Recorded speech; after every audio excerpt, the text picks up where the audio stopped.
إليك وصفة جديدة وشهية من ماجي. سوف تحتاجين مكعبين من مرقة الدجاج ماجي لهذا الطبق، بالإضافة إلى المكونات التالية. لتحضير الحشوة، اقلي 400 جرام من اللحم المفروم بملعقتي طعام من الزبدة حتى يطهى اللحم تماماً. ثم أضيفي ملعقتين صغيرتين من القرفة والطرخون،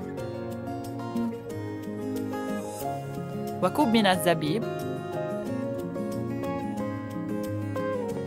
ودبس الرمان، وكوب ونصف من الجوز، واقلي المزيج لمدة 5 دقائق إضافية.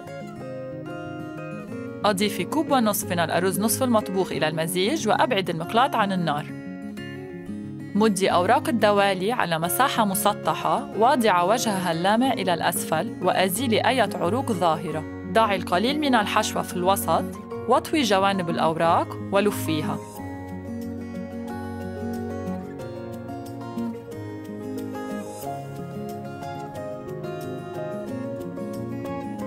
ضعي بعض الأوراق التي لن تلفينها في أسفل القدر، ومن بعدها رصي الأوراق الملفوفة جيداً الواحدة جنب الأخرى.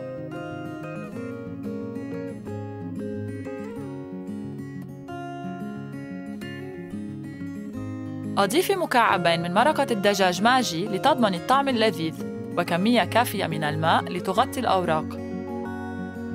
ثم أضيفي المزيد من دبس الرمان وعصير الحامض.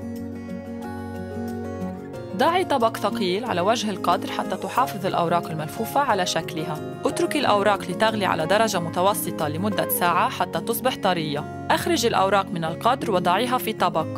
يمكنك تقديم هذا الطبق اللذيذ بارداً أو حاراً. زوري صفحة ماجي أريبيا على فيسبوك للمزيد من المعلومات حول هذه الوصفة وغيرها.